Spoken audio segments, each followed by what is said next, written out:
Good morning, Airs family.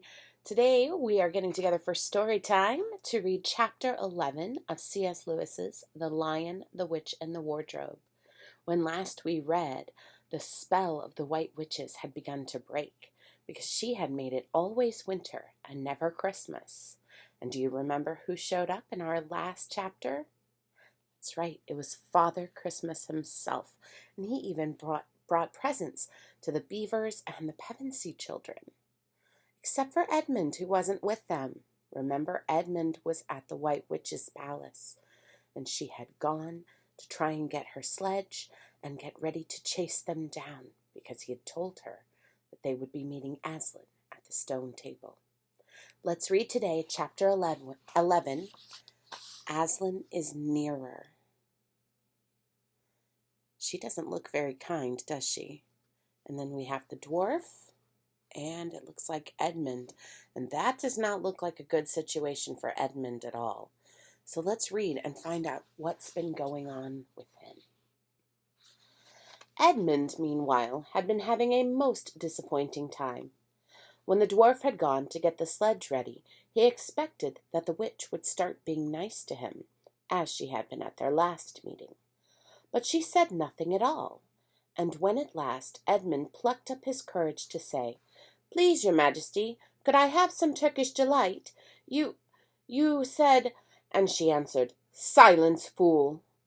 Then she appeared to change her mind and said, as if to herself, "And yet it will not do to have the brat fainting on the way," and once more clapped her hands. Another dwarf appeared. "Bring the human creature food and drink," she said. The dwarf went away and presently returned, bringing an iron bowl with some water in it, and an iron plate with a hunk of dry bread on it. He grinned in a repulsive manner as he set them down on the floor beside Edmund and said, "Turkish delight for the little prince." "Take it away," said Edmund sulkily. "I don't want dry bread." But the witch suddenly turned on him with a terrible expression on her face, and he apologized and began to nibble at the bread, though it was so stale he could hardly get it down. "You may be glad enough of it before you taste bread again," said the witch. While he was still chewing away, the first dwarf came back and announced that the sledge was ready. The White Witch rose and went out, ordering Edmund to go with her. The snow was again falling as they came into the courtyard, but she took no notice of that, and made Edmund sit beside her on the sledge. But before they drove off, she called Fenris Ulf, and he came bounding like an enormous dog to the side of the sledge. Remember, that was the wolf that was her captain of the guard. "Take with you the swiftest of your wolves, and go at once to the house of the Beavers," said the witch, "and kill whatever you find there.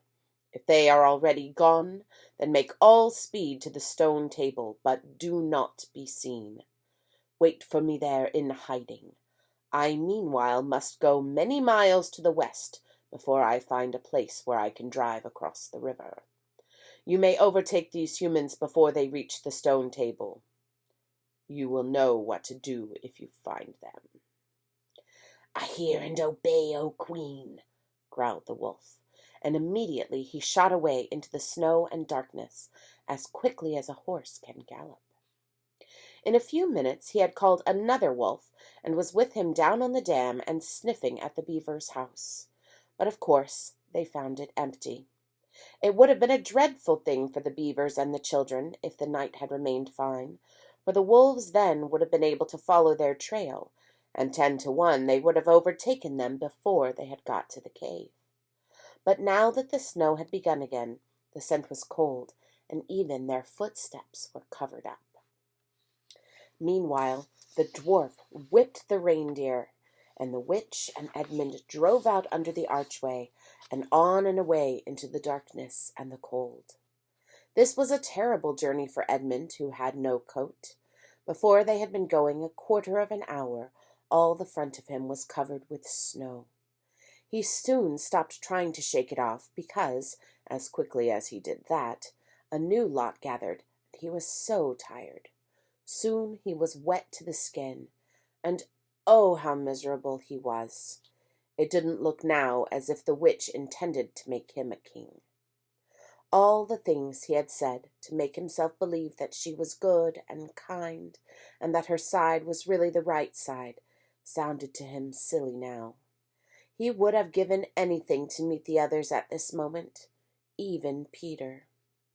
The only way to comfort himself now was to try to believe that the whole thing was a dream and that he might wake up at any moment. And as they went on, hour after hour, it did come to seem like a dream. This lasted longer than I could describe it, even if I wrote pages and pages about it. But I will skip on to the time when the snow had stopped and the morning had come, and they were racing along in the daylight. And still they went on and on, with no sound but the everlasting swish of the snow and the creaking of the reindeer's harness. And then at last the witch said, "What have we here? Stop!"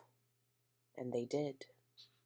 How Edmund hoped she was going to say something about breakfast, but she had stopped for quite a different reason.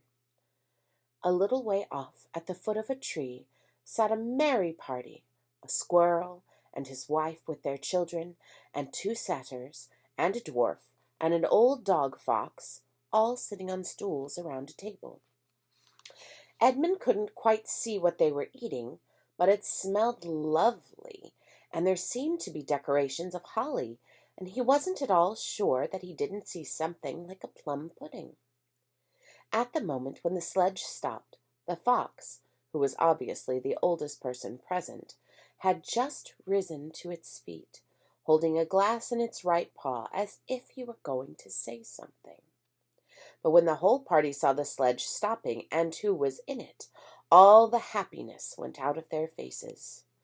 The father squirrel stopped eating with his fork halfway to his mouth, and one of the satyrs stopped with its fork actually in its mouth, and the baby squirrel squealed with terror.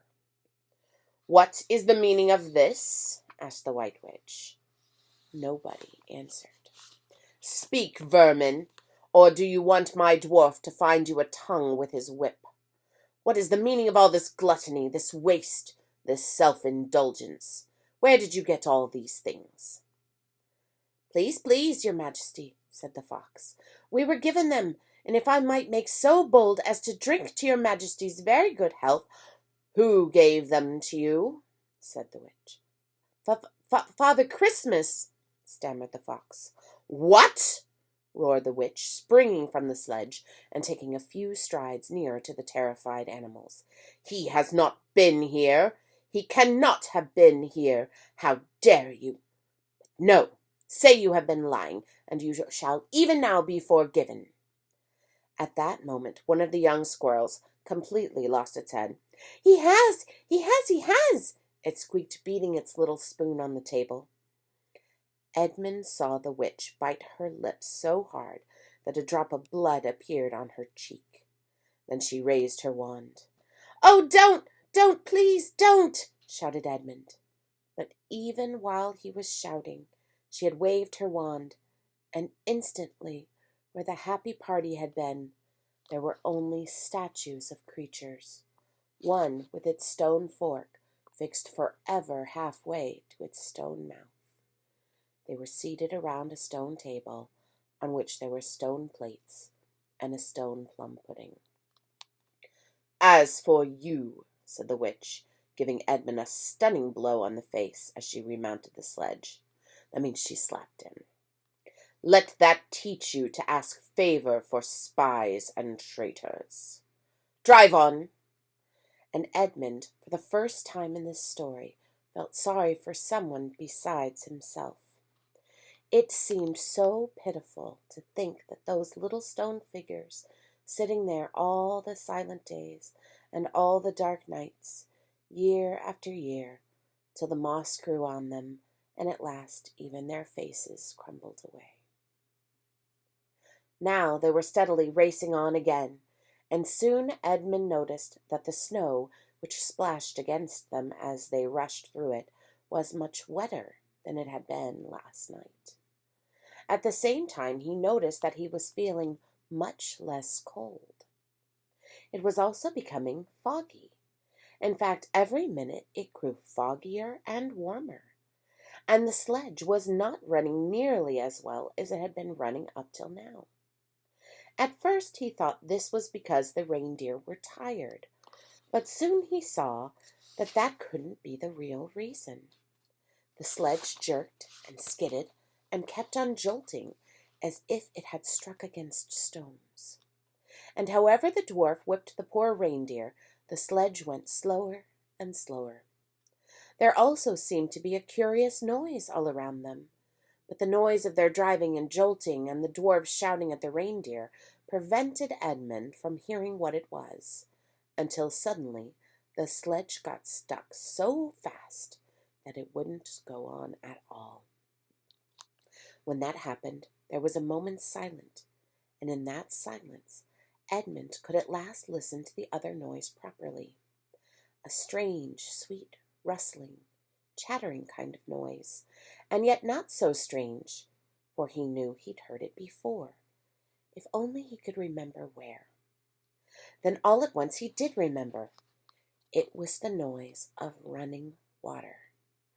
All around them, though out of sight, there were streams chattering, murmuring, bubbling, splashing, and even in the distance, roaring.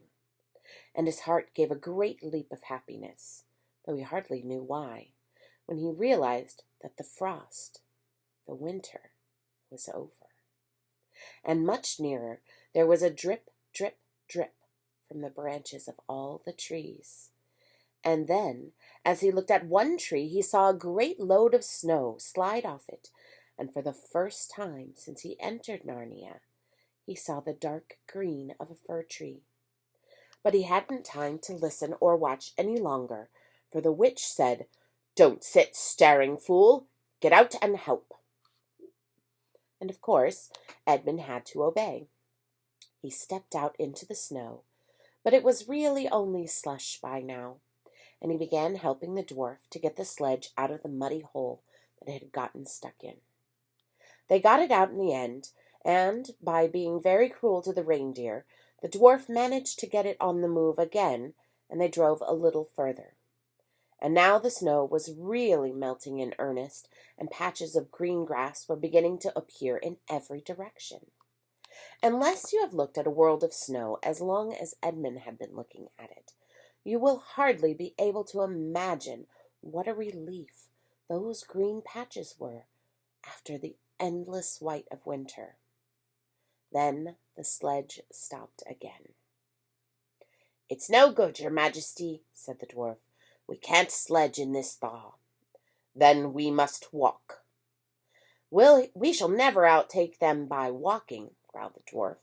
"Not with the start they've got." "Are you my counselor or my slave?" said the witch. "Do as you're told. Tie the hands of the human creature behind it, and hold up the end of the rope. And take your whip, and cut the harness of the reindeer. They'll find their own way home." The dwarf obeyed, and in a few minutes Edmund found himself being forced to walk as fast as he could with his hands tied behind him. He kept on slipping in the slush and mud and wet grass, and every time he slipped the dwarf gave him a curse and sometimes a flick with the whip. The witch walked behind the dwarf and kept on saying, "Faster, faster!" Every moment the patches of green grew bigger and the patches of snow grew smaller. Every moment more and more of the trees shook off their robes of snow. Soon, wherever you looked, instead of white shapes, you saw the dark green of firs or the black prickly branches of bare oaks and beeches and elms. Then the mist turned from white to gold and presently cleared away altogether. Shafts of delicious sunlight struck down onto the forest floor, and overhead you could see a blue sky between the treetops. Soon there were more wonderful things happening. Coming suddenly round a corner into a glade of silver birch trees, Edmund saw the ground covered in all directions with little yellow flowers. The noise of water grew louder, and presently they actually crossed a stream. Beyond it, they found snowdrops growing. Snowdrops are a type of flower.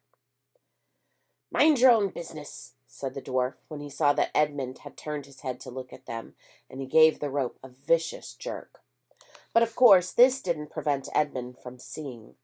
Only 5 minutes later he noticed more flowers, a dozen crocuses, growing around the foot of an old tree. They were gold and purple and white. Then came a sound even more delicious than the sound of water. Close beside the path they were following a bird suddenly chirped.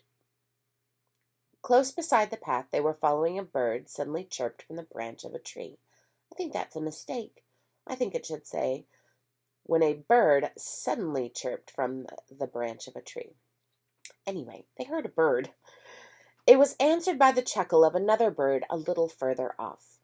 And then, as if that had been a signal, there was chattering and chirping in every direction, and then a moment of full song, and within 5 minutes the whole wood was ringing with birds' music, and wherever Edmund's eyes turned, he saw birds alighting on branches, or sailing overhead, or having their little quarrels. "Faster, faster!" said the witch. There was no trace of fog now. The sky became bluer and bluer, and now there were white clouds hurrying across it from time to time. In the wide glades there were primroses. A light breeze sprang up, which scattered drops of moisture from the swaying branches and carried cool, delicious smells against the faces of the travelers. The trees began to come fully alive. The larches and birches were covered with green, the laburnums with gold. Soon the beech trees had put forth their delicate, transparent leaves. As the travelers walked under them, the light also became green. A bee buzzed across their path. "This is no thaw," said the dwarf, suddenly stopping. "This is spring. What are we to do? Your winter has been destroyed. I tell you, this is Aslan's doing." "If either of you mention that name again, he shall be instantly killed," said the White Witch. Oh, Aslan has definitely come near. So many things have happened. I wonder how close they are to catching up to the others. Perhaps we'll find out in chapter